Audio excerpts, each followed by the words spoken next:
ഈ പരിപാടി കേവല വിനോദത്തിനായി മാത്രം നിർമ്മിക്കപ്പെട്ടതാണ്. ഈ കഥയിൽ ചിത്രീകരിച്ചിരിക്കുന്ന കഥാപാത്രങ്ങൾ, അവരുടെ പേരുകൾ, സ്ഥലങ്ങൾ, സംഭവങ്ങൾ മുതലായവയെല്ലാം സാങ്കല്പിക മാത്രം ആയതിനാൽ ജീവിച്ചിരിക്കുന്നവരോ മരിച്ചവരോ ആയ യാതൊന്നുമായി ഇവയ്ക്ക് യാതൊരു വിധ ബന്ധവുമില്ല. ഏതെങ്കിലും തരത്തിലുള്ള സാമ്യം തോന്നുന്നുണ്ടെങ്കിൽ അത് തികച്ചും യാദൃശ്ചികം മാത്രം.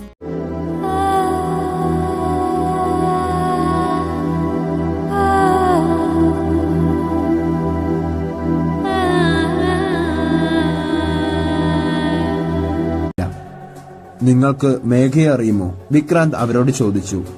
മഹി, ഇയാളാണെന്ന് തോന്നുന്നു വിക്രാന്ത്. ഒന്നും അറിയാത്ത പോലെ സംസാരിച്ചാൽ മതി. സത്യ മഹിയുടെ ചെവിയിൽ പയ്യെ പറഞ്ഞു.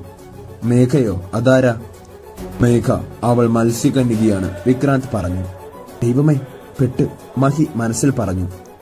അറിയില്ല. അതിന് ഈ കടലിൽ മത്സ്യകന്യക അങ്ങനെ ഒരാളുണ്ടോ? ഞങ്ങളിതുവരെ ഒരു മത്സ്യകന്യകയെ കണ്ടിട്ടേയില്ല.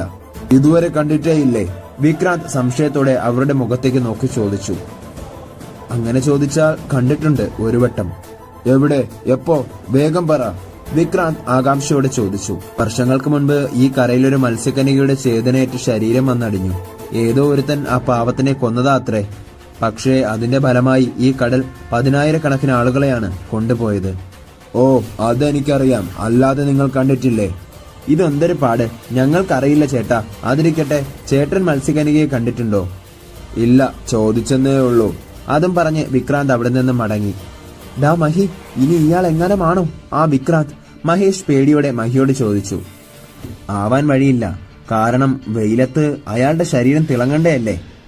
ശരിയാ, പക്ഷേ ഏത് നിമിഷവും ഒരു അപകടം പ്രതീക്ഷിക്കാം, സത്യ പറഞ്ഞു. ഞാൻ ഉദ്ദേശിച്ച ആളല്ല ഇത്, വിക്രാന്ത് മനസ്സിൽ പറഞ്ഞു. അപ്പോഴാണ് പെട്ടെന്ന് വെയിൽ കത്തിജ്വലിച്ചപ്പോൾ വിക്രാന്തിന്റെ ശരീരം തിളങ്ങാൻ തുടങ്ങിയത്. കണ്ണുകളിൽ നീലനിറം മിന്നിമറഞ്ഞു. ബൈക്കും സ്റ്റാർട്ടാക്കി മൂവരും വിക്രാന്തിന്റെ അടുത്തൂടെ പോയെങ്കിലും ആ തിളക്കം അവർ കണ്ടില്ല. കണ്ടുപിടിക്കും മേഘ ഞാനവനെ, വിക്രാന്ത് ഉച്ചത്തിൽ വിളിച്ചു പറഞ്ഞു. ഇന്നത്തെ ചോദ്യം: മഹിയോട് മറ്റൊരു ജോലിക്ക് കൂടി പോകണമെന്ന് നിർദ്ദേശിച്ചത് ആരാണ്? A Mooppan, B Chinnan, C Sathyan, D Mahesh. നിങ്ങളുടെ ഉത്തരം കമന്റായി പോസ്റ്റ് ചെയ്തോളൂ. മഹി ഒറ്റയ്ക്ക് കടപ്പുറത്തിറങ്ങിയതായിരുന്നു. അപ്പോഴാണ് പെട്ടെന്ന് വിക്രാന്തിനെ കണ്ടത്. നല്ല വെയിലായിരുന്നു അന്നേരം. മഹി വിക്രാന്തിനെ നോക്കി. പെട്ടെന്ന് അവന്റെ ശരീരം മുഴുവൻ പാമ്പിന്റെ ശരീരം തിളങ്ങുന്ന പോലെ തിളങ്ങുന്നു. കണ്ണിലേക്ക് സൂക്ഷിച്ചു നോക്കിയപ്പോൾ കണ്ണുകളിൽ നീലനിറം മിന്നിമറയുന്നു. എന്റെ കടലമ്മേ, ചതിച്ചോ? ഇയാളാണോ വിക്രാന്ത്? ഇവനല്ലേ മേഘയെക്കുറിച്ച് എന്നോട് ചോദിച്ചത്? സത്യ, മഹേഷേ! മഹി കൂട്ടുകാരുടെ അടുത്തേക്ക് ഓടി വരുന്ന മഹിയെ കണ്ടപ്പോൾ കൂട്ടുകാർക്ക് സംശയം തോന്നി. എന്തോ പ്രശ്നമുണ്ടല്ലോ. എന്താ മഹി കിതച്ചുകൊണ്ട് ഓടി വരുന്നത്? എന്തു പറ്റി? എന്തേലും പ്രശ്നമുണ്ടോ? സത്യ മഹിയോട് ചോദിച്ചു. അതെ, പ്രശ്നമുണ്ട്. ഞാൻ കണ്ടു. കണ്ടെന്നോ? ആരെ? ഒന്ന് തെളിയിച്ചു പറ. വിക്രാന്ത്, അവനെ ഞാൻ കണ്ടു. എവിടെ വെച്ച്? കടപ്പുറത്ത് വെച്ച്. നമ്മളോട് മേഘയെക്കുറിച്ച് സംസാരിച്ചില്ലേ, അവൻ തന്നെ. അയ്യോ ദൈവമേ, ചതിച്ചോ? മഹി, നീ സൂക്ഷിക്കണം. നിന്നെ അവൻ കണ്ടോ?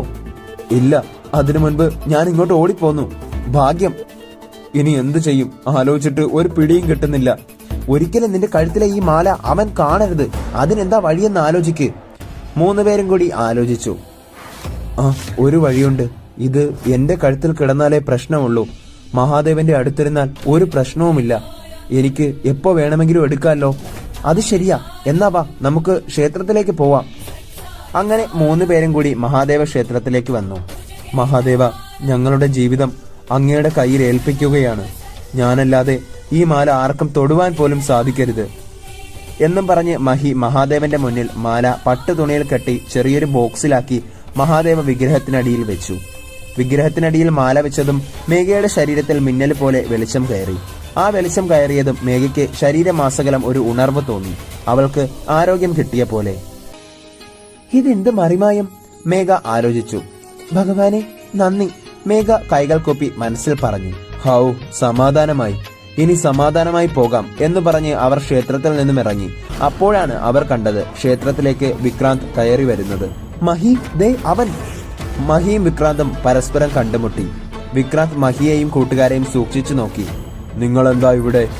തൊഴാൻ അല്ലേടാ? അതെ, തൊഴാൻ തന്നെയാ ഞങ്ങൾ വന്നത്, അല്ലാതെ വേറെ ഒന്നിനുമല്ല.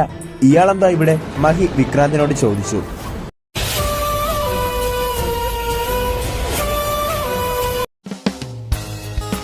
ഭഗവാനെ, മഹാദേവ, എന്റെ ആത്മാർത്ഥമായ പ്രണയം സഫലമാക്കി തരണേ. ദൈവമേ, ഒരുപാട് നന്ദി, ഒരു മത്സ്യകന്യകയെ എന്റെ പാതിയാക്കിയതിൽ.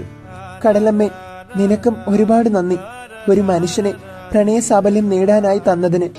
ഇത് മത്സ്യകന്യകയുടെയും പച്ച മനുഷ്യന്റെയും മനസ്സുകളിലെ സത്യമായ പ്രണയം. ഈ പ്രണയത്തിലൂടെ ഇവർക്ക് ഒന്നാകാൻ സാധിക്കുമോ? കാണൂ മത്സ്യകന്യക 2 എല്ലാ ദിവസവും രാത്രി 8 മണിക്ക് നിങ്ങളുടെ സ്വന്തം മൂൺലൈറ്റ് HD-യിൽ HD ദൃശ്യ മികവോടെ.